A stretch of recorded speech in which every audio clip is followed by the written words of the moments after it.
Shall we read from 2 Corinthians chapter 4, read verses 17 and 18.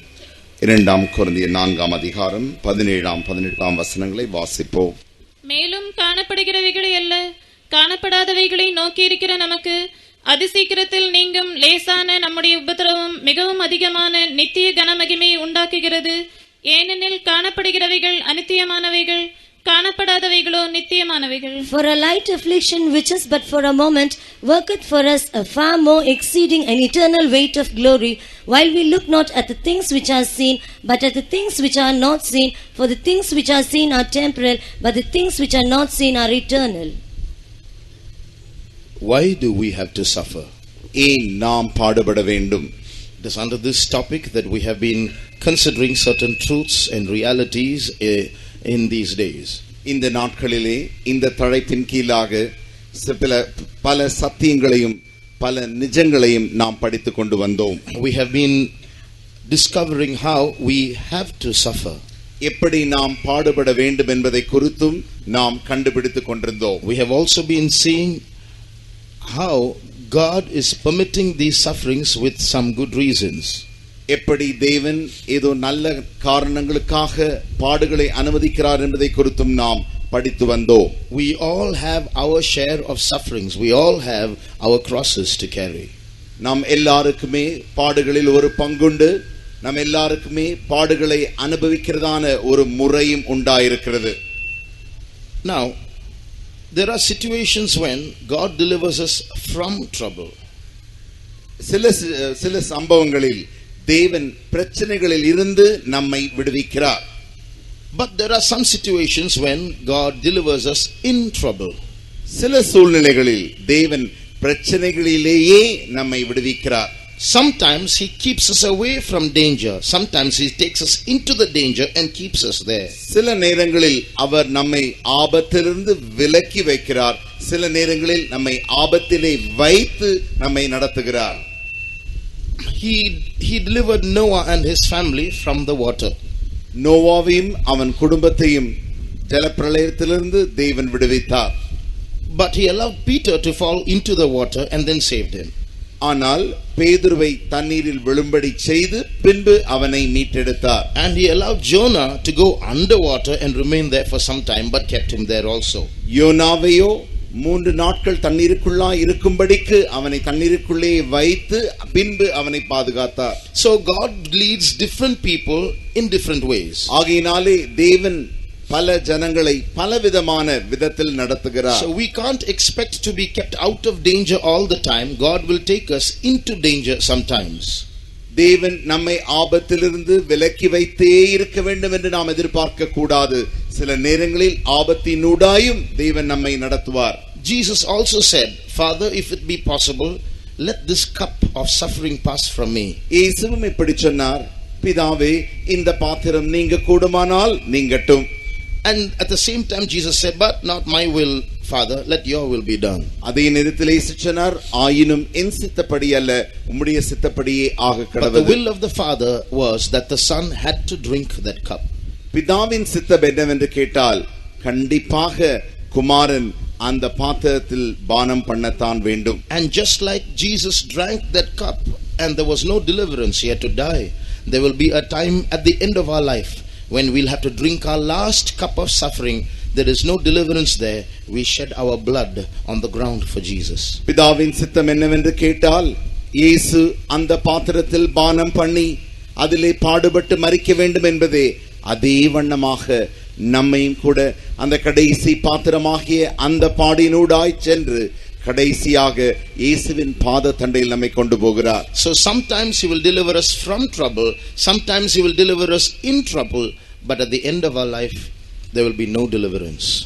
சில நேரங்களில் சில சூழ்நிலைகளில் நமக்கு பிரச்சனைகளில் இருந்து விடுதலை உண்டாகும். சில நேரங்களில் நமக்கு பிரச்சனைகளிலேயே விடுதலை உண்டாகும். முடிவு என்னவென்று கேட்டால் there will be no deliverance. விடுதலை இல்லை. That's the day of our death. அதுவே நம்முடைய மரணத்தின் நாளாயிருக்கும். When a Christian dies, he should not die an ordinary death. ஒரு கிறிஸ்தவன் மரிக்கும் பொழுது அவன் ஒரு சாதாரண மரணத்தை அடையக்கூடாது. When a Christian dies, a Christian should die in the cause of Christ. ஒரு கிறிஸ்தவன் மரிக்கும் பொழுது அவன் கிறிஸ்துவுக்காகவே மரிக்க வேண்டும். God has already decided for us not only how we should live but how we should die as well.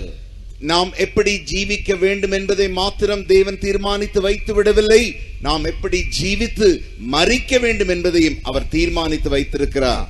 He has not only decided how we should live, நாம் எப்படி ஜீவிக்க வேண்டும் என்று அவர் தீர்மானித்து வைத்து அது மாத்திரம் நமக்கு தீர்மானித்து வைக்கவில்லை, he already has planned how we should die also. நாம் எப்படி மரிக்க வேண்டும் என்பதையும் குறித்து அவர் ஏற்கனவே திட்டம் வகுத்து விட்டார். So our death also is part of his will. நம்முடைய மரணமும் கூட அவருடைய சித்தத்தின் ஒரு பகுதியாய் இருக்கிறது. Now there is a question that some intelligent people ask about suffering. பாடுகளை குறித்து ஞானிகள் இவ்வாறு கேள்விகளை கேட்கிறார்கள். Is suffering the only method to go to heaven? பரலோகத்திற்கு செல்வதற்கு பாடுபடுதல் மாத்திரமே ஒரே வழியா? Is there no other way to go to heaven? பரலோகத்திற்கு செல்ல வேறு எந்த வழியும் இல்லையா? Is not God a God of impossibilities? தேவன் அசாத்தியமானவைகளுக்கும் தேவன் அல்லவர், தேவனானவர் அல்லவே? He can do anything, isn't it? அவரால் எல்லாம் செய்ய முடியும் அல்லவா? Why can't he devise a method without suffering so that we can all go to heaven? ஏன் பாடுகள் இல்லாதபடிக்கு நாம் எல்லாரும் பரலோகத்திற்கு செல்ல ஒரு வழியை அவர் நமக்கு கண்டுபிடிக்க கூடாது? There is one method. ஒரு வழி உண்டு. Instead of taking you and me to heaven, உங்களையும் என்னையும் அவர் பரலோகத்திற்கு செல்வதற்கு பதிலாக he can put you and me into the dustbin.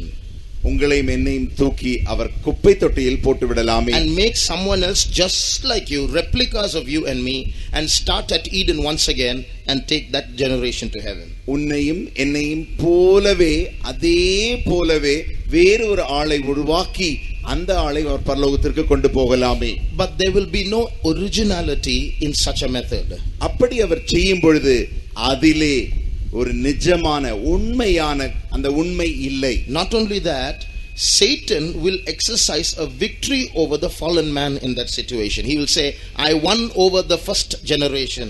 அது மாத்திரமல்ல, சாத்தான் விழுந்து போன சந்ததி மேலே அவன் உரிமை கொண்டாடி அந்த முதல் மனிதனை விழச் செய்தேன் என்று அவன் சொல்லுவான். So God does not want to replace us. He wants us fallen as we are, bad as we are, filthy as we are, and he wants to take us and make us his bride. ஆனால் தேவன் அந்த உண்மையான நம்மை விட்டுவிட விரும்பவில்லை. எவ்வளவுதான் நாம் விழுந்திருந்தாலும், எவ்வளவுதான் நாம் அழுக்கான கந்தைகளாய் இருந்தாலும் நம்மை எடுத்து மாற்றி பரலோகத்திற்கு செல்ல அவர் விரும்புகிறார். But in that transition of being children of the devil to becoming children of God, there is no other way. We have to suffer. அந்த முறையிலே பிசாசின் பிள்ளைகள் தேவனுடைய பிள்ளைகளாக மாற்றப்படுகிற அந்த முறையிலே வேறு எந்த வழியும் இல்லை, மாறாக பாடுகளின் வழியே உண்டு. Now, before we go further, although we have to suffer, இன்னும் அதிகமாக நாம் காண்பதற்கு முன்பதாக நாம் பாடுபட வேண்டியதா இருந்தாலும் there is one method of reducing or minimizing our suffering. ஆனால் நம்முடைய பாடுகளை குறைக்க ஒரு வழி உண்டு. Although we are supposed to drink our cup fully, நம்முடைய பாத்திரத்தை நாமே குடிக்கத்தான் வேண்டும் என்றாலும், while we drink the cup, there is a way to drink it so that the suffering might be minimized. நாம் அந்த பாத்திரத்தில் குடிக்கும் பொழுது அதற்கு குடிக்கிற ஒரு முறைமை உண்டு. அப்படி நாம் செய்யும் பொழுது நம்முடைய பாடுகளை நாம் குறைத்துக் கொள்ளலாம். The Bible says, arm yourself with a mind of suffering just like Christ armed himself to suffer. கிறிஸ்து பாடுபடுகிற சிந்தையினாலே தன்னுடைய மனதை ஆயுதமாய் தரித்து கொண்டது போல நீங்களும் உங்களுடைய மனதை பாடுகளின் சிந்தையினாலே ஆயுதமாய் தரித்துக் கொள்ளுங்கள். In other words, you have to exercise your mind to yield to suffer. மற்ற வார்த்தையில் சொல்ல போனால் உங்களுடைய மனதை பாடுகளுக்கு உட்படுத்தும்படிக்கு நீங்கள் பயிற்சி எடுத்துக்கொள்ள வேண்டும். In other words, when you drink that cup, don't hesitate in putting your lip into the cup. Put your lip into it, drink it fully as much as possible. நீங்கள் அந்த பாடுகளின் பாத்திரத்தில் பானம் பண்ணும் பொழுது உதடை வைத்து அப்படியே குடிக்காதபடிக்கு அதை மனப்பூர்வமாக முழுவதுமாக அந்த பாத்திரத்தை எடுத்து உங்கள் வாயில் வைத்து நன்றாக குடியுங்கள். What is suffering? பாடுகள் என்றால் என்ன? It is in one word, what you don't like, that's suffering.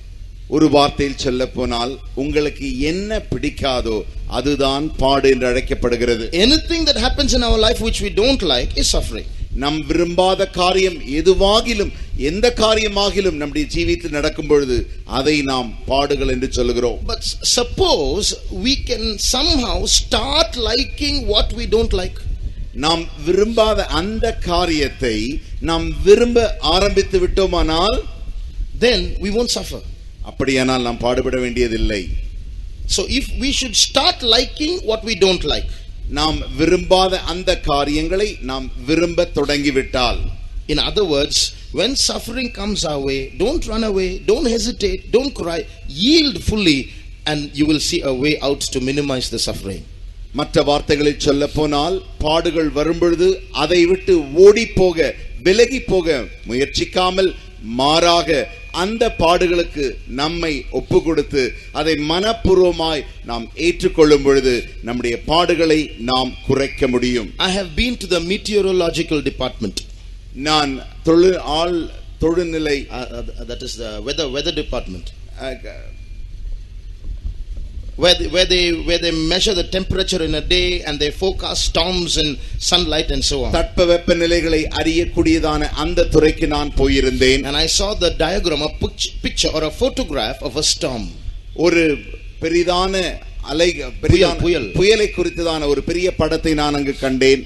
It was a huge cloud formation. It spanned maybe about 200-300 kilometers. அது மிகவும் பெரிதான ஒரு மேகம் மூட்டமாய் காணப்பட்டது.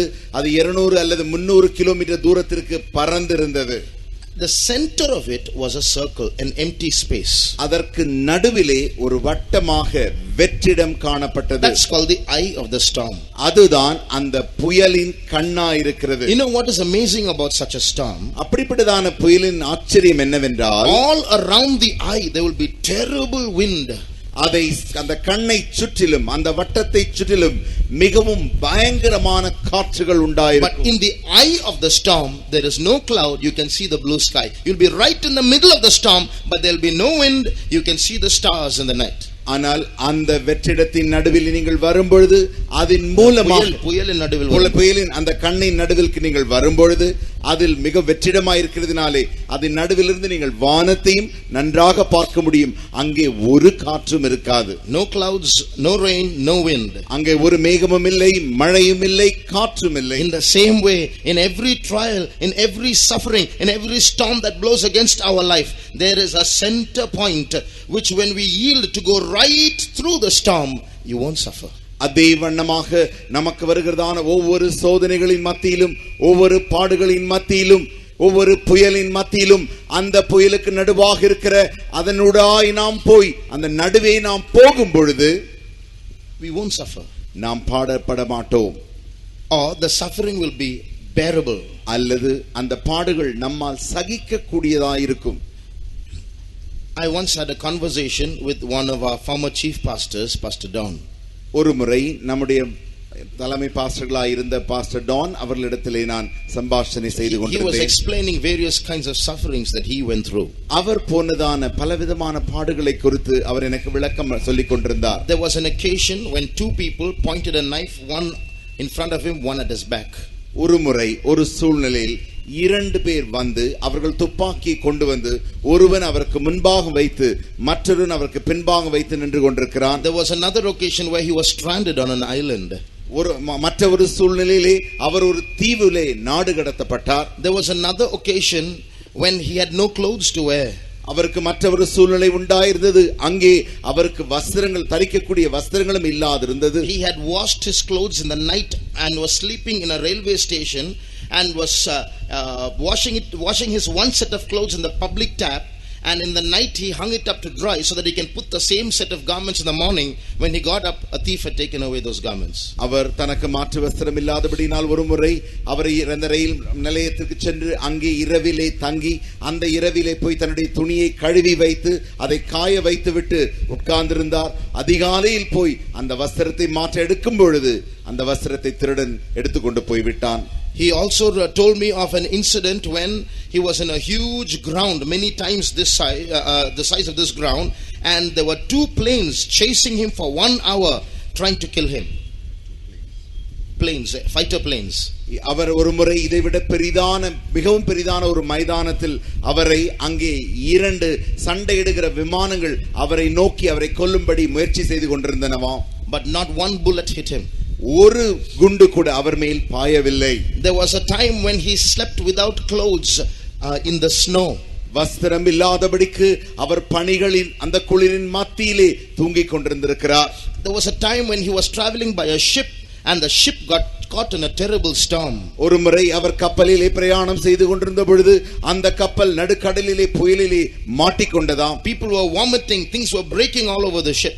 ஜனங்கள் வாந்தி எடுத்துக் கொண்டிருக்கிறார்கள். கப்பலில் இருக்கிற சாதனங்கள் எல்லாம் உடைந்து நொறுங்கிக் கொண்டிருக்கின்றன. The waves hit the ship with such force that those who were in the ship thought the ship is going to break into 2. அந்த அலைகள் மிகவும் வேகமாக அடித்தபடியினாலே கப்பலில் இருந்தவர்கள் எல்லாரும் நினைத்தார்கள் கப்பல் இரண்டாய் உடைய போகிறது. And the sound of the wind that was blowing in the mid sea was like 10 lakh women screaming, he said.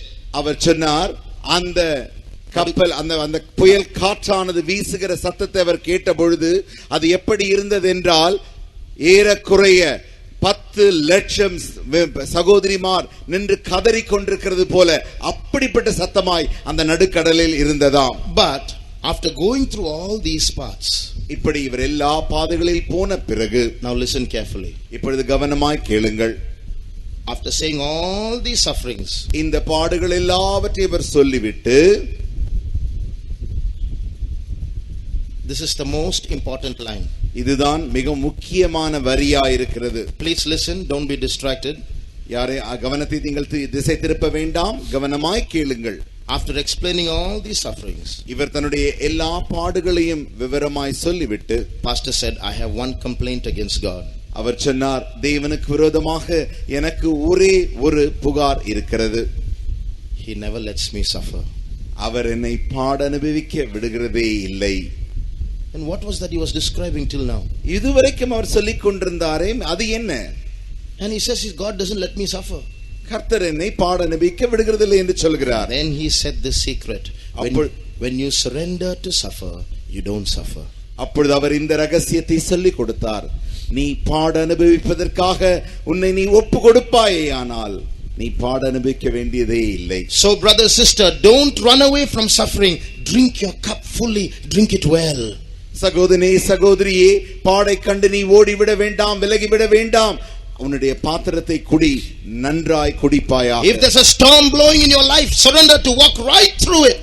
உன்னுடைய வாழ்க்கையிலே புயல் அடிக்கும் பொழுது அதன் மத்தியிலே அதன் நடுவிலே நீ செல்வாயாக.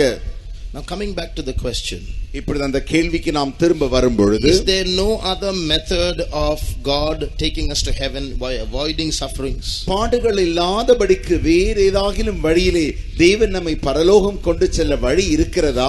Now there is no other way. வேறு வழி இல்லை. But when we ask such a question itself, it's very shameful. அப்படி நாம் அந்த கேள்வியை கேட்கும் பொழுதே அது மிகவும் வெட்ககரமான காரியம். This topic, why these sufferings, when we ask such a question, why is God doing this to me? Why is God allowing this in my life? When we ask such a question, it's a very shameful question we are going to see now. ஏன் இந்த பாடுகள் என்று நாம், ஏன் தேவன் இந்த பாடுகளை எனக்கு அனுமதித்திருக்கிறார், என் வாழ்க்கையிலே இப்படி பாடுகள் என்று நாம் கேள்வி கேட்டாலே அந்த கேள்வியானது மிகவும் மிகவும் வெட்ககரமான காரியம் என்று நாம் இப்பொழுது காணப்போகிறோம். First of all, we should realize our unwillingness to suffer is part of our fallen nature. முதலாவது காரியத்தை நாம் புரிந்து கொள்ள வேண்டும். நம்முடைய விருப்பமில்லாமை, பாடுகளுக்கு நம் விருப்பமில்லாமையே நம்முடைய விழுகையின் சுவாபமாய் இருக்கிறது. Now when Christ came down to suffer for his bride, கிறிஸ்து தன்னுடைய மனவாட்டிக்காக பாடுபட வந்த பொழுது, he didn't ask the Father, is there any other method? Why do I have to suffer? I don't want to suffer. அவர் தேவனை பார்த்து இப்படி கேட்கவில்லை, பிதாவே வேறு ஏதாகிலும் வழி இருக்கிறதா, நான் ஏன் இப்படி பாடுபட வேண்டும் என்று அவர் கேட்கவில்லை. He didn't say, those people, they are the ones who are guilty of all the faults they committed. Let them bear their shame. It's their fate. They've disobeyed, so they deserve this punishment. Why should I go and die? அவர் இப்படி கேட்கவில்லை. இந்த பாடுகள் எல்லாம் அந்த பாவம் செய்த தவறு செய்த அந்த ஜனங்கள் தான், அவர்கள் தான் குற்றம் செய்தவர்கள், அவர்கள் தானே பாட அனுபவிக்க வேண்டும். நான் அப்படி செய்ய வேண்டிய அவசியம் இல்லை, நான் ஏன் பாட அனுபவிக்க வேண்டும் என்று அவர் கேட்கவில்லை. Let them experience the punishment for their sins. Why should I go and die for them? அவர்கள் தங்களுடைய பாவங்களுக்காக தண்டனை அனுபவிக்கட்டும், நானே ஏற்றுக்கொள்ள வேண்டும். What brought Christ down? எது கிறிஸ்துவை கீழே கொண்டு வந்தது? So one word answer, love. ஒரே ஒரு வார்த்தை பதில்தான், அன்பு. Now what about the bride of Christ? ஆனால் கிறிஸ்துவின் மனவாட்டியை குறித்து என்ன? She is asking questions. அவள் கேள்விகளை கேட்கிறாள். Why should I suffer? ஏன் நான் பாடுபட வேண்டும்? Why can't there be another method? ஏன் வேறு ஒரு வழி இருக்க கூடாதா? Just imagine this Christ getting married to this bride.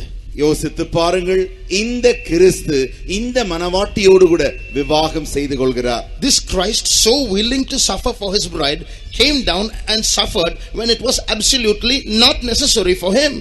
இந்த கிறிஸ்து மேலே இருந்து இறங்கி வந்து இந்த மனவாட்டிக்காக பாடுபட வேண்டியதா இருந்தது. அது அவருக்கு தேவை இல்லாதிருந்தும் பாடுபட வேண்டியதா இருந்தது. Because he loved his bride. ஏனென்று கேட்டால் அவர் தன்னுடைய மனவாட்டியை நேசித்தபடியினாலே. But look at what the bride is saying. ஆனால் மனவாட்டி என்ன சொல்கிறார் பாருங்கள். She deserves to suffer. அவள் பாடுபட வேண்டியதா இருக்கிறது. It's necessary for her to suffer. அவள் கண்டிப்பாய் பாடுபடத்தான் வேண்டும். But she's asking, why should I suffer? Is there no other method? அவள் கேள்வி கேட்கிறாள், ஏன் நான் பாடுபட வேண்டும்? இதற்கு வேறு வழி இல்லையா?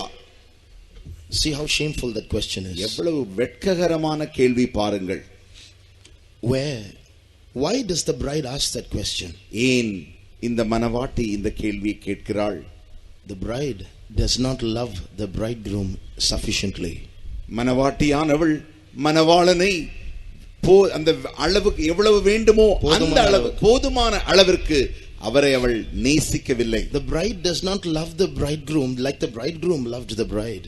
மனவாளன் எப்படி மனவாட்டியை நேசிக்கிறாரோ அந்த அளவிற்கு மனவாட்டி மனவாளனை நேசிக்கவில்லை. Where there is love, there is a willingness to suffer. எங்கே அன்பு இருக்கிறதோ அங்கே பாடுபட மன விருப்பமும் இருக்கிறது. Look at how a mother looks after its child. பாருங்கள், her child. எப்படி ஒரு தாய் தன்னுடைய பிள்ளையை கவனித்துக் கொள்கிறாள். When the child is newly born, the mother has to spend many sleepless nights looking after the child. ஒரு பிள்ளை புதிதாய் பிறக்கும் பொழுது அந்த தாயானவள் அநேக தூக்கமற்ற இரவுகளை கடக்க வேண்டியதாக இருக்கிறது. For many months she can't leave the child. She has to be with the child all the time. அநேக மாதங்களுக்கு அவள் குழந்தையை விட்டு அங்கும் அங்கும் போகவே முடியாது. குழந்தையோடு கூடவே தான் இருக்க வேண்டும். Every now and then the child will dirty itself, or even the mother, the mother has to keep changing the clothes. அநேக முறை இந்த பிள்ளை தன்னை அசுத்தப்படுத்திக் கொள்ளும், தாயையும் அசுத்தப்படுத்தும். எப்பொழுதெல்லாம் அசுத்தப்படுத்துகிறதோ அப்பொழுதெல்லாம் அந்த தாயானவள் அந்த குழந்தையும் தன்னையும் சுத்தம் செய்ய வேண்டும். And when the child grows up, it becomes so mischievous, but the mother has to put up with all that mischief. அந்த குழந்தையானது வளரும் பொழுது அது மிகவும் குறும்புகளை செய்கிறது. என்றாலும் அந்த தாயானவள் பொறுத்துக் கொள்ள வேண்டியதாக இருக்கிறது. The time comes for it to go to school. The mother has to take the child to school and bring it back, or the father. See the suffering, the labor that they have to put up with the child.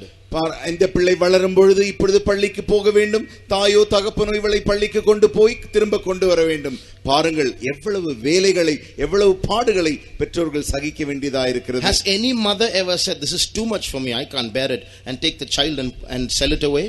எந்த தாயானால் ஒரு தாயாகிலும் இது என்னால் பொறுத்து கொள்ள முடியாது, இது இவ்வளவு பெரிய பாடுகள் என்று சொல்லி தன்னுடைய குழந்தையை விற்று விடுகிறாளா? Why did the mother get that willingness to suffer? ஏன் பாடுபடும்படிக்கு அங்கே தாய் தன்னை ஒப்பு கொடுக்கிறாள்? So one word answer, love. ஒரே ஒரு வார்த்தை பதில்தான், அன்பு. Why is the bride asking questions? ஆனால் ஏன் மனவாட்டி கேள்வி கேட்டுக் கொண்டிருக்கிறாள்? No love. அன்பில்லை. Where there is love, there will be a willingness to suffer. எங்கே அன்பு இருக்கிறதோ அங்கே பாடுபட மன விருப்பமும் இருக்கிறது. Read Song of Solomon chapter 8 verse 7. உன்னத பாட்டு 8ஆம் அதிகாரம் 7ஆம் வசனத்தை வாசியுங்கள். திரளான தண்ணீர்கள் நேசத்தை அவிக்க மாட்டாது. Enough. Many waters cannot quench love. What's written here? என்ன எழுதப்பட்டிருக்கிறது? Love in the previous verse is compared to a flame. அங்கே முதலாவது வசனத்தில் முந்தின வசனத்தை நீங்கள் வாசிக்கும் பொழுது அன்பானது நெருப்பு ஜுவாலைக்கு ஒப்பாக சொல்லப்பட்டிருக்கிறது. So Now here is water going against a flame. இங்கே திரளான தண்ணீர்கள் அந்த ஜுவாலைக்கு விரோதமாய் போய்க் But கொண்டிருக்கிறது. this flame is burning so vehemently that this floods, many waters cannot quench that flame.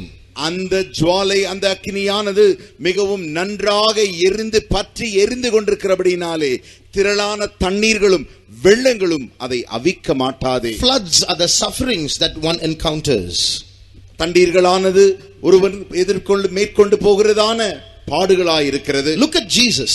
இயேசுவை நோக்கி பாருங்கள். How brightly that flame of love burned in him for man.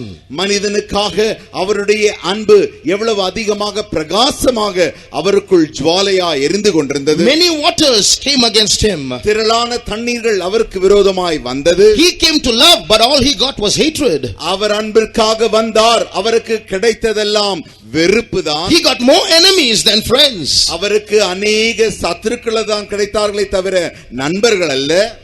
He suffered all his lifetime. அவர் தன்னுடைய ஜீவிய காலமெல்லாம் பாடுபட்டார். He could have gone up halfway saying, I came down for your sakes, I preached to you and you keep mocking me and criticizing me, finding fault with me.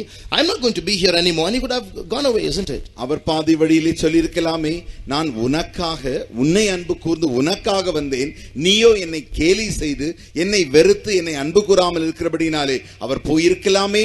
No, but many waters tried to come against him and put out the fire, but that fire kept burning brightly. இல்லவே இல்லை. அநேக திரளான தண்ணீர்கள் அந்த அக்கினி ஜுவாலை அவிக்கும்படிக்கு வந்தன என்றாலுமோ அந்த அக்கினி எரிந்து கொண்டுதான் இருந்தது. He kept walking on and on towards the cross. அவர் அந்த பாடுகளின் மத்தியிலே தொடர்ந்து போய்க்கொண்டே இருந்தார். Towards the cross. சிலுவை நோக்கி போய் கொண்டிருந்தார். He kept on walking in the midst of those floods. He kept walking and went till the cross. அந்த வெள்ளங்களின் மத்தியிலே தொடர்ந்து அந்த சிலுவை நோக்கி கொண்டே அவர் சென்று கொண்டிருந்தார். But what's happened to the bride? ஆனால் மணவாட்டிக்கு என்ன நடந்தது? Many floods have put out the fire in her. திரளான தண்ணீர்கள் அவளுக்குள் இருக்கிற அக்கினி ஜுவாலையை அவித்து போட்டது. Why should I suffer? ஏன் நான் பாடுபட Why வேண்டும்? is this God doing like this? ஏன் தேவன் இப்படி செய்கிறார்? The flame has to burn brighter, beloved. அருமையானவர்களே, அந்த அக்கினியானது இன்னும் பிரகாசமாக எரிய வேண்டும். See how we are still substandard as the bride of Christ. கிறிஸ்துவின் மணவாட்டியாக இருக்க வேண்டிய நம்முடைய தரத் எவ்வளவு தாழ்ந்து போயிருக்கிறது பாருங்கள். How ashamed we have to be for asking those questions. அப்படிப்பட்ட கேள்விகளை கேட்க நாம் எவ்வளவு வெட்கப்பட வேண்டும். Now listen to another thing. மற்றொரு காரியத்தையும் கவனமாய் கேளுங்கள். Why we should be ashamed for asking why should I suffer? ஏன் நான் பாடுபட வேண்டும் என்று ஒரு கேள்வி நாம் கேட்பது எவ்வளவு வெட்ககரமான காரியம் என்று சொல்லி. You and I have one qualification. உங்களுக்கும் எனக்கும் ஒரே ஒரு தகுதி உண்டு. What is that? அது என்ன? Hell. நரகம். You and I are fit for hell. நீங்களும் நானும் நரகத்திற்கு தான் செல்ல வேண்டும். Let me tell you, all the suffering that we go through in all our lifetime put together is not equal to one day suffering in hell. நான் சொல்லும் காரியத்தை உங்களுக்கு சொல்லட்டும். நம்முடைய எல்லாருடைய பாடுகள், நம்முடைய ஜீவிய காலம் எல்லாம் இருக்கிற அத்தனை பாடுகளையும் ஒன்றாய் சேர்த்தால் ஒரு நாள் நரகத்திலே பாடு அனுபவிக்கிறது அந்த பாடுக்கு சமமாகாது. I have listened to many testimonies of people who have gone to hell and come back and narrated their experiences. நான் அநேகர் அவர்கள் தங்களுடைய அனுபவங்களிலே நரகத்திற்கு போய் திரும்பி வந்து சொன்னதான சாட்சிகளை கேட்டிருக்கிறேன். It's terrible. What they narrate is terrible. அவர்கள் விளக்கி சொல்கிற காரியங்கள் மிகவும் பயங்கரமாக இருக்கிறது. All the suffering in our lifetime put together is not equal to one day in hell. நாம் எல்லாரும் பாடுபடுகிற அத்தனை பாடுகளையும் ஒன்றாய் சேர்த்தாலும் ஒரு நாள் நரகத்தின் பாடுகளை சமமாக்கவே முடியாது. So aren't we suffering less than we are supposed to suffer? ஆகையினாலே நாம் பாடுபடுகிறோமே, இந்த பாடுகள் நாம் பட வேண்டிய பாடுகளை காட்டிலும் குறைவாக நல்லவா இருக்கிறது. We are supposed to be rotting and burning in hell. நாம் அந்த நரகத்திலே எரிந்து தவித்துக் கொண்டிருக்க வேண்டும். But God has lifted us up from that hell and has brought us into his salvation and is permitting us to go through sufferings that are far less than the sufferings of hell. நரகத்தின் அந்த பாடுகளை காட்டிலும் தேவன் நம்மை நரகத்திலிருந்து எடுத்துக்கொண்டு வந்து ரட்சித்து இங்கே மிகவும் மிகவும் அதை காட்டிலும் குறைவான பாடுகளின் மத்தியிலே தேவன் நம்மை நடத்தி கொண்டு The செல்கிறார். suffering in this world is only temporary for a few days. இந்த உலகத்தில் நாம் படுகிற பாடுகள் எல்லாம் கொஞ்ச நாட்களுக்கு தான் தற்காலிகமானது. But the suffering in hell is eternal. ஆனால் நரகத்தில் இருக்கிறதான பாடுகள் நித்தியமானது. But God has helped us, pulled us out of that eternal suffering and is permitting us to go through temporary suffering, and we are murmuring. தேவன் அந்த நித்திய பாடுகளிலிருந்து நம்மை வெளியே கொண்டு வந்து இந்த தற்காலிக பாடுகளினூடாய் கொஞ்ச நாட்களுக்கு கொண்டு செல்கிறார். நாமோ முறுமுறுக்கிறோம். We are saying, oh no, God is torturing me so much, when actually He has reduced our suffering. தேவன் என்னை சித்திரவதை செய்கிறார் என்று சொல்கிறோம். சரியாக பார்ப்போமேயானால் தேவன் நம்முடைய பாடுகளை குறைத்திருக்கிறார். I've heard people who can't bear their suffering and they say, no, I'm going to kill myself. எனக்கு தெரியும் சில ஜனங்கள் இப்படி சொல்வார்கள், என்னால் இந்த பாடை சகிக்க முடியாது, என்னை நான் கொன்று கொள்கிறேன். I have fought with many youngsters who would have committed suicide, who should have been dead and gone by now. நான் அநேக வாலிபரோடு கூட அவர்களோட சண்டையிட்டு இருக்கிறேன். அப்படி இடாத பட்சத்தில் அவர்கள் இன்றைக்கு தற்கொலை செய்து மரித்திருக்க வேண்டும். What is their argument? அவர்களுடைய தர்க்கம் என்ன? I'm going to die. நான் சாக போகிறேன். Why? ஏன்? I can't bear the suffering. என்னால் இந்த பாடுகளை சகிக்க முடியாது. Then I asked them, do you know what it means to die and go to hell? அப்பொழுது அவர்களை பார்த்து நான் ஒரு கேள்வி கேட்டேன். மரித்து நரகத்திற்கு போவது என்றால் என்ன தெரியுமா? You are dying to escape suffering, but in fact you're going to jump into more suffering. நீ பாடுகளில் தப்பித்துக் கொள்ளும்படியாக நீ சாக முயற்சிக்கிறாய். ஆனால் நடப்பது என்னவென்று கேட்டால் இன்னும் அதிகமான பாடுகளுக்குள்ளாய் செல்லும்படிக்கு நீ சாகிறாய். You're committing suicide, jumping from the frying pan into the fire. நீ தற்கொலை செய்வதினாலே அந்த வறுக்கிற சட்டியிலிருந்து நீ அடுப்புக்குள்ளே நெருப்புக்குள்ளே விழுந்து விடுகிறாய். So if you can't bear this suffering on earth and you're going to commit suicide, what are you going to do in hell? இந்த பூமியிலே இந்த பாடுகளையே நீ சகிக்க முடியாமல் தற்கொலைக்கு முயற்சிக்கும் பொழுது நரகத்திலே போய் நீ என்ன செய்வாய்? So you can't bear the suffering here, so you eat some poison or you go and hang yourself. இங்கே இந்த பாடுகளை உன்னால் சகிக்க முடியவில்லை, ஆகையினாலே நீ போய் விஷம் அருந்தி உன்னை நீ தூக்கு மாட்டிக்கொள்ள முயற்சிக்கிறாய். You go to hell. நீ நரகத்திற்கு போவாய். You will surely go to hell. நீ நிச்சயமாக நரகத்திற்கு போவாய். And there, when you can't bear the suffering, will you get some poison there or some rope there to hang yourself and come back to earth? அங்கே உன்னால் அந்த பாடுகளை சகிக்க முடியாத பட்சத்தில் அங்கே உனக்கு விஷம் கிடைக்குமோ அல்லது தூக்கு மாட்டு கயிறு கிடைக்குமோ, அதை பிடித்துக்கொண்டு நீ திரும்பவுமாக பூமிக்கு வந்துவிட முடியுமா? It's a place of no return. Once you get there, you're there forever. அது திரும்பி வர முடியாத இடம். ஒரு முறை நீ அங்கே அடையும் பொழுது அங்கே நித்தியமாய் கிடக்க If வேண்டும். there's anyone here who says, I can't bear these sufferings, I want to die. இங்கே யாராகிலும் எனக்கு இந்த பாடுகளை சகிக்க முடியவில்லை, நான் சாக வேண்டும் என்று அந்த மனது உடையவர்களாய் இருப்பீர்களே ஆகில், remember that is a whisper of the devil. He wants your soul. ஒரு காரியத்தை ஞாபகத்தில் வைத்துக்கொள், அது பிசாசு உன்னோடு கூட அமைதலாய் மெதுவாய் உன் காதிலே குசுகுசுவாய் பேசுகிறான். It's not a solution for your problem. It's going to make your problem worse than before. அது உன்னுடைய பிரச்சனைக்கு தீர்வு அல்ல, அது உன்னுடைய பிரச்சனையை இதுவரைக்கும் இல்லாத அளவிற்கு அதிகமாக்குகிறது. Ask God for grace.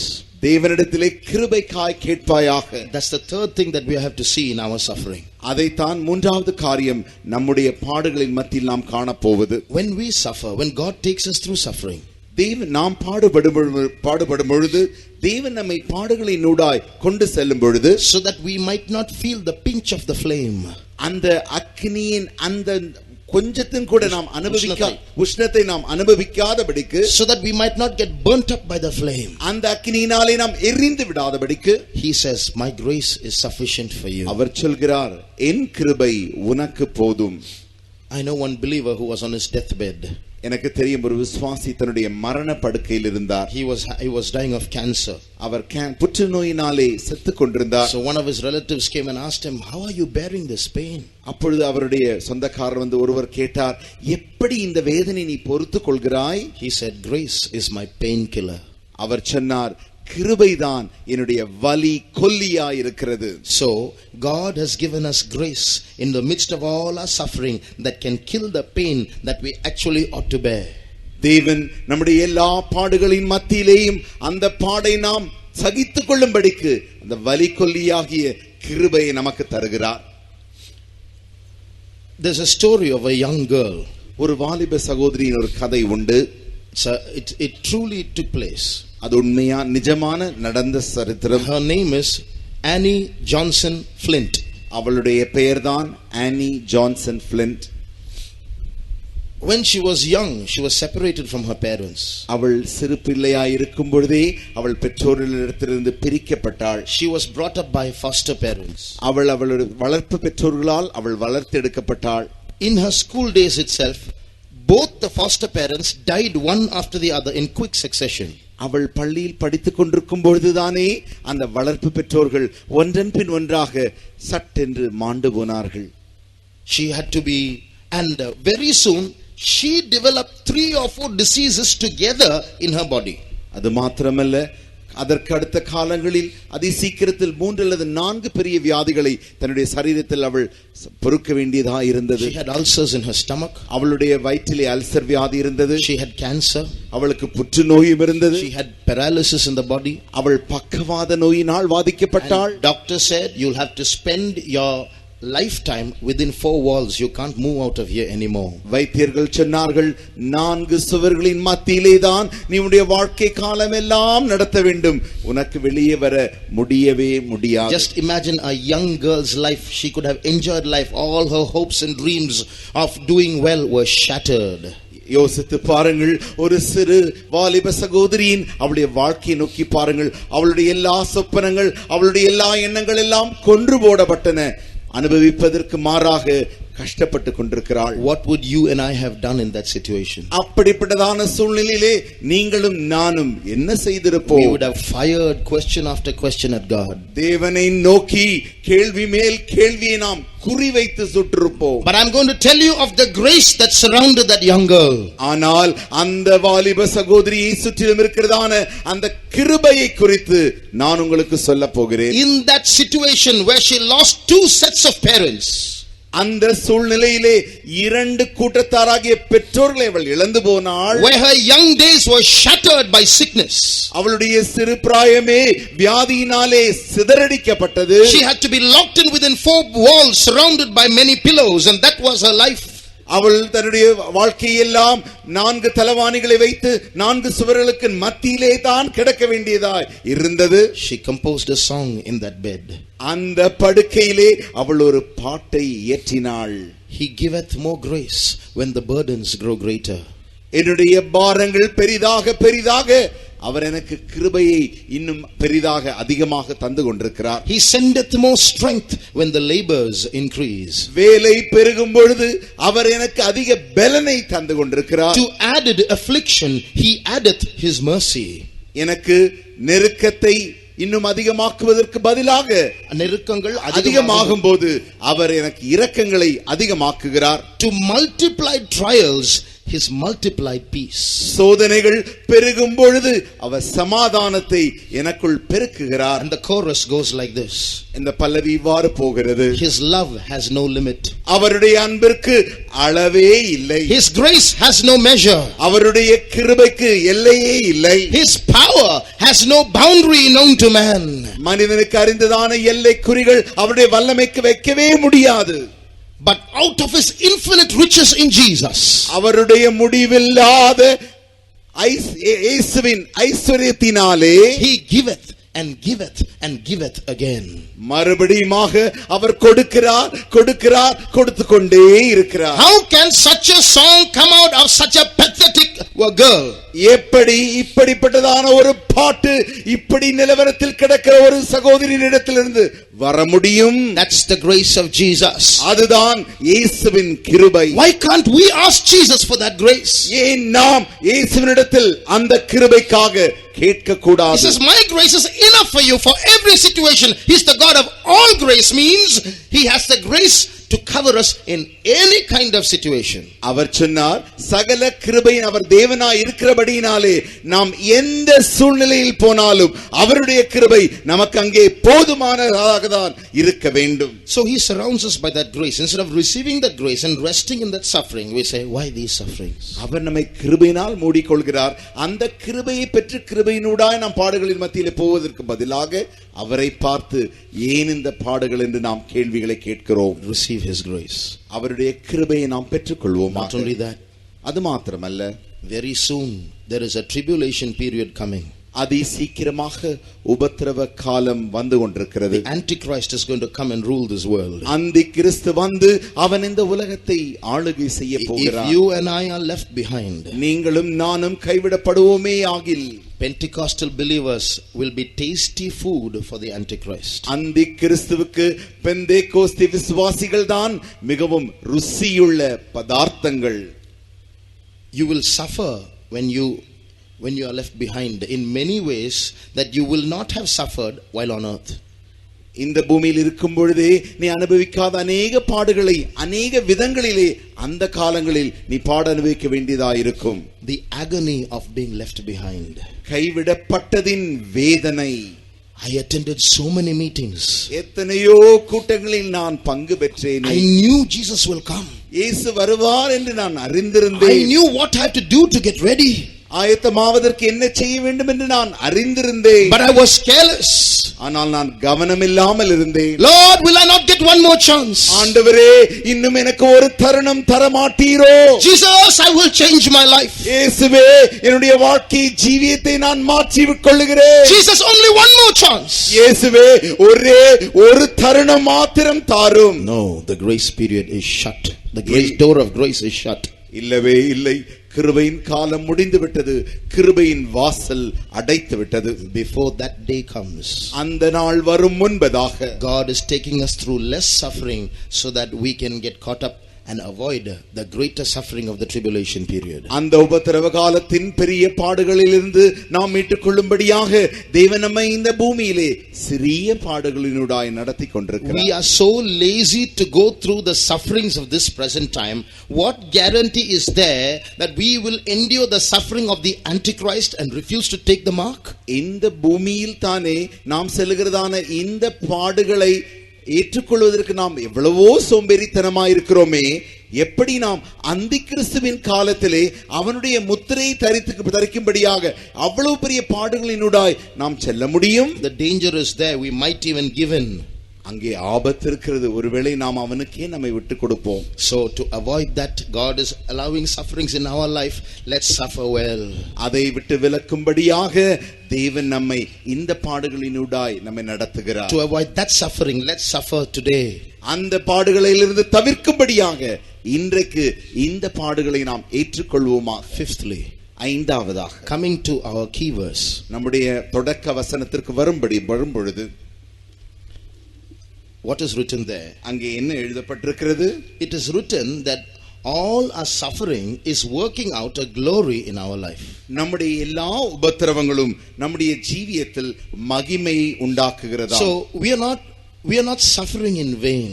நாம் ஒரு மாயைக்காக இந்த உபத்திரவத்தை அனுபவிக்கவில்லை. All the suffering that we go through in the cause of Christ is working out a glory for us. கிறிஸ்துவுக்காக நாம் படுகிறதான எல்லா உபத்திரவங்களுக்கும் நமக்காக ஒரு மகிமையை உண்டாக்குகிறது. And I'm going to read that verse for you in English. It's amazing.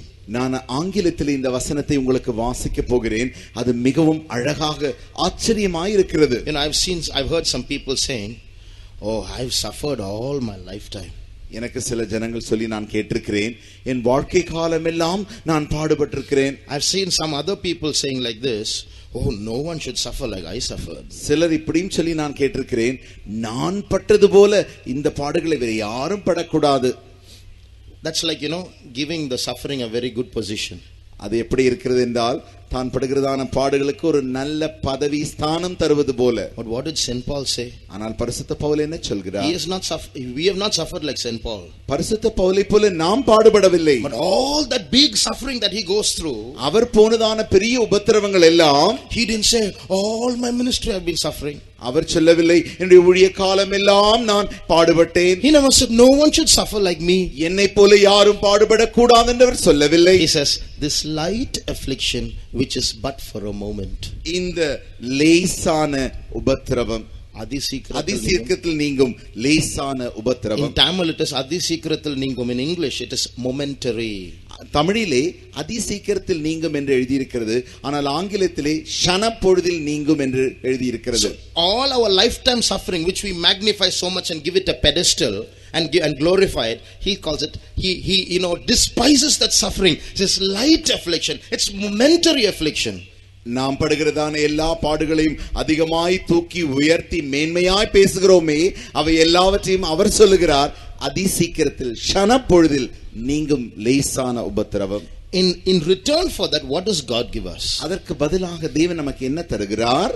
I'm going to read it from the English Bible. ஆங்கில வேதாகமத்திலிருந்து நான் உங்களுக்கு வாசிக்க போகிறேன். God doesn't say I'll give you glory. தேவன் மகிமையை மாத்திரம் உங்களுக்கு தருவேன் என்று சொல்லவில்லை. He doesn't say I'll give you weight of glory. அவர் கனமகிமையும் தருவேன் என்று சொல்லவில்லை. He doesn't say I'll give you eternal weight of glory. நித்திய கனமகிமை மாத்திரம் தருவேன் என்று சொல்லவில்லை. He doesn't say I'll give you exceeding and eternal weight of glory. அவர் அதிகமான நித்திய கனமகிமையும் தருவேன் என்று மாத்திரம் சொல்லவில்லை. With that it stops in the Tamil Bible. In the English Bible there are two more adjectives. அதோடு கூட தமிழ் வேதாகமத்தில் முடிந்து விட்டது. ஆனால் ஆங்கில வேதாகமத்திலே இன்னும் சில பதங்கள் சொல்லப்பட்டிருக்கிறது. The verse doesn't stop with more exceeding and eternal weight of glory.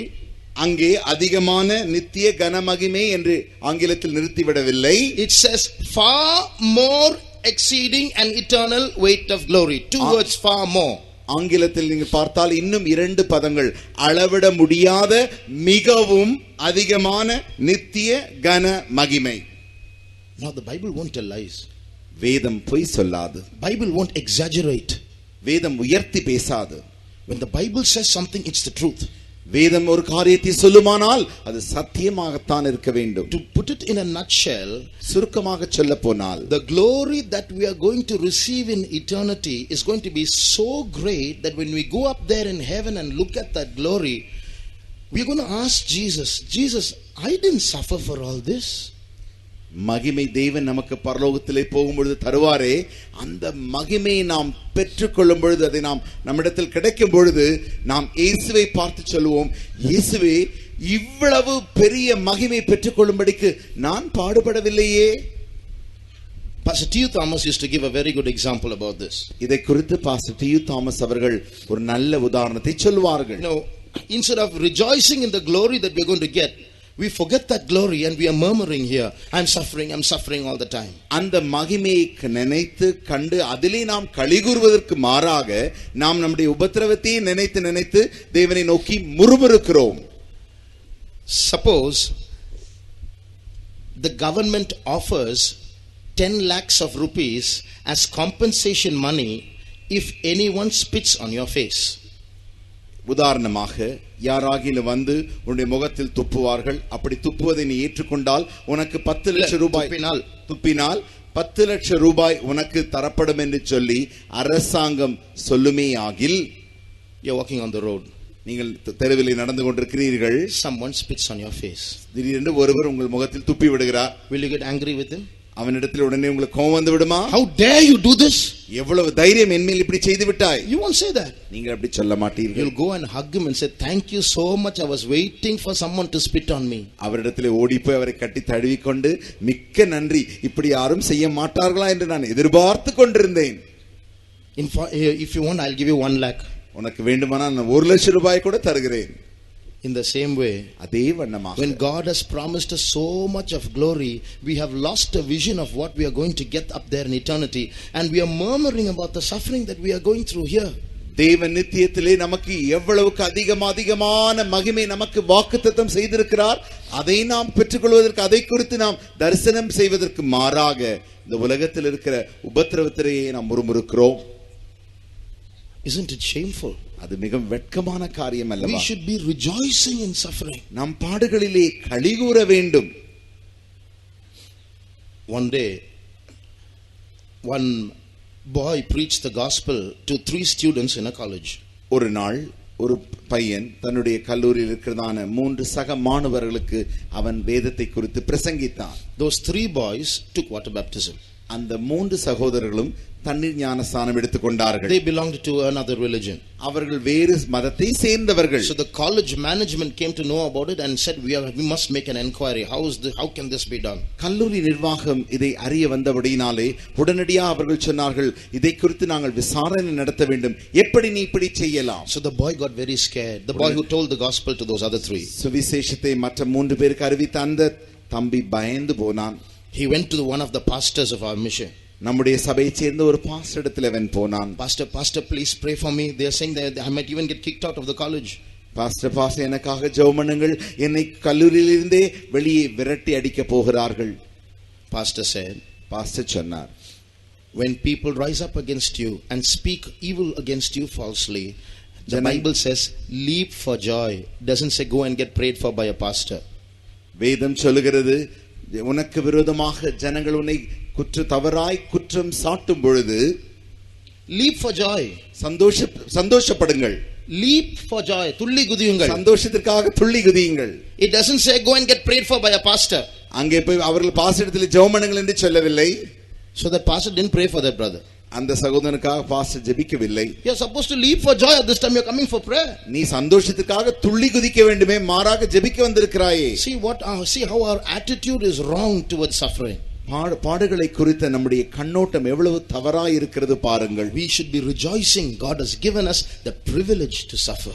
நாம் சந்தோஷப்பட்டு களிகூற வேண்டும்.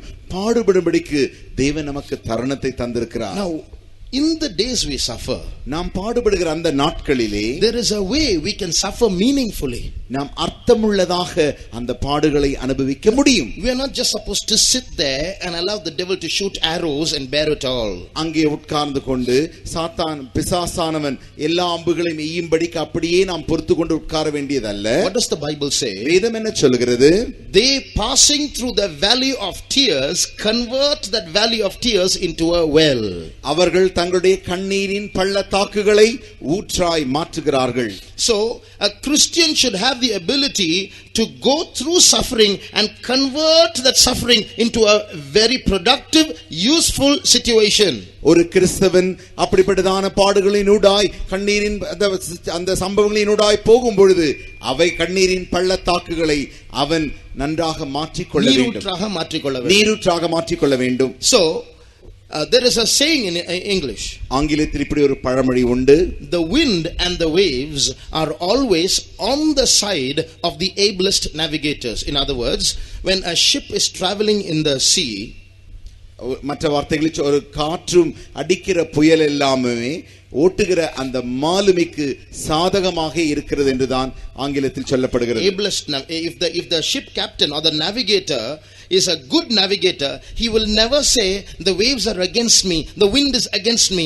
Whichever direction the winds blow or the waves beat, he will use the wave, he will use the wind to keep going forward. That's a clever navigator. ஒரு திறன் வாய்ந்த ஞானமுள்ள கப்பலோட்டி மாலுமி அப்படி இருப்பாரேயாகில் எப்படிப்பட்ட காற்று அடித்தாலும் எப்படிப்பட்ட புயல் எதிராய் வந்தாலும் அவைகளை தனக்கு சாதகமாக மாற்றிக் கொள்ளுகிறான். He will never say it's against me. இது எனக்கு விரோதமாய் வருகிறது என்று அவன் சொல்லவே மாட்டான். In the same way, we should become able Christians who know how to use our sufferings to progress forward. அதே வண்ணமாக நாமும் திறன் வாய்ந்த கிறிஸ்தவர்களாக எப்படி நம்முடைய பாடுகளை நம்முடைய வளர்ச்சிக்காக பிரயோஜனப்படுத்திக் கொள்ள வேண்டும் என்று நாம் அறிந்திருக்க வேண்டும். There is another story of a Christian girl. ஒரு கிறிஸ்தவ சகோதரியை குறித்து மற்ற ஒரு கதை உண்டு. She was regular to church. அவள் சபைக்கு ஒழுங்காக வந்து கொண்டிருந்தாள். One day she went swimming. ஒரு நாள் அவர் நீச்சலுக்காக போயிருந்தாள். She jumped from the diving board. அவள் மேலிருந்து அந்த குதிக்கக்கூடியதான் அந்த இடத்திலிருந்து நின்று குதிக்கும்படியாக நின்று கொண்டிருந்தாள். Her name is Joni Erickson. அவளுடைய பெயர்தான் யோனி Ericsson. She dived into the water. அவள் தண்ணீருக்குள்ளே மறித்து தண்ணீருக்குள்ளே குதித்து and she didn't come out. வெளியே வரவே இல்லை. All wondering what's happened to her. எல்லாரும் பார்த்து என்ன நடந்தது என்று யோசித்து பார்த்தார்கள். She went inside, head down, hit a rock hit her head and she collapsed under the water. அவள் மேலிருந்து குதித்து தாவி குதித்தபடினாலே நேராக அவள் தலை தண்ணீருக்கு அடியிலே போய் பெரிய பாறையிலே மோதி அங்கே அப்படி நின்று விட்டது. She collapsed there under the water. அந்த தண்ணீருக்குள்ளே அவள் மாண்டு போனாள். And immediately people rescued her. உடனடியாக ஜனங்கள் ஓடி போய் அவளை மீட்டெடுத்தார்கள். Doctor said that you can't recover, you will be paralyzed all the days of your life. அப்பொழுது வைத்தியர் அவரிடத்தில் சொன்னது, நீ இனிமேல் எழுந்திருக்க முடியாது, உன் வாழ்நாள் எல்லாம் நீ பக்கவாதத்தில் தான் கிடக்க வேண்டும். She could travel on a wheelchair, that's all. அவளால் அந்த நாற்காலி வண்டியில் உட்கார்ந்து நாற்காலி ஓட்டுகிற அந்த வண்டியில் தான் செல்ல முடியும். But you know her testimony. ஆனால் உங்களுக்கு தெரியுமா அவளுடைய சாட்சி என்ன? She didn't waste her time. அவள் தன்னுடைய நேரத்தை வீணாக்கவில்லை. What's this God doing to me? தேவன் என்ன எனக்கு செய்திருக்கிறார் If I had பாருங்கள். hands and feet, if I could walk, I could have done so much. எனக்கு மட்டும் நன்றாக கைகளும் கால்களும் நன்றாய் வேலை செய்யுமானால் நான் எவ்வளவோ செய்திருப்பேன். My young days, why did God spoil? Why is God so cruel? வாலிப நாட்கள் தேவன் ஏன் இப்படி சித்திரவதை செய்கிறார்? என்ன தேவன் செய்கிறார்? This is the argument of human intelligence. இதுதான் ஒரு மனிதனுடைய ஞானத்திலிருந்து வருகிறதான தர்க்கமாய் இருக்கிறது. But this young girl in the wheelchair did not waste her time. ஆனால் இந்த வாலிப பெண் இந்த தள்ளு வண்டியில் உட்கார்ந்து இருக்கிறாளே, அவள் தன்னுடைய நேரத்தை அவசரப்படுத்தவில்லை. She started a ministry. அவள் ஒரு ஊழியத்தை தொடங்கினாள். Joni and Friends, that's the ministry. அவளுடைய ஊழியத்தின் பெயர்தான் யோனியும் அவள் நண்பர்களும். She started a radio program. அவள் ஒரு ரேடியோ புரோகிராமை தொடங்கினாள். And that radio program became useful for thousands of people all over the world. அந்த ரேடியோ காட்சியின் மூலமாக உலகத்திலிருந்து ஆயிரக்கணக்கான பேரை அவளால் ரட்சிக்க முடிந்தது. Not only that, அது மாத்திரமல்ல, she got donations from different people. Different people came to know about her, gave her money. She bought 25,000 wheelchairs for invalids all over the world. அது மாத்திரமல்ல, அவளுடைய ஊழியத்தை நிமித்தமாக பல்லாயிரக்கணக்கானோர் அவளுக்கு அதிகமான பணத்தை அன்பளிப்பாக அனுப்பினார்கள். அந்த அன்பளிப்பினாலே 25,000 நாற்காலி வண்டிகளை அவள் வாங்கி உலகத்தின் பல இடங்களில் அதை தந்திருந்தாள்.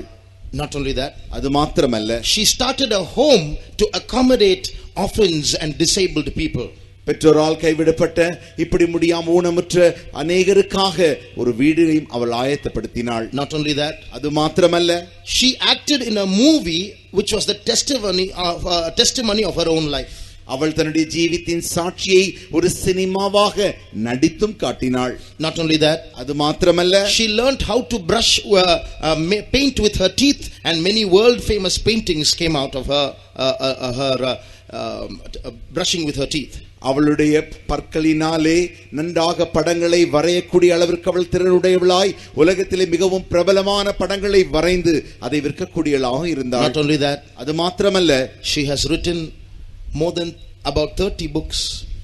30க்கும் மேற்பட்ட புத்தகங்களை அவள் எழுதினாள். Just imagine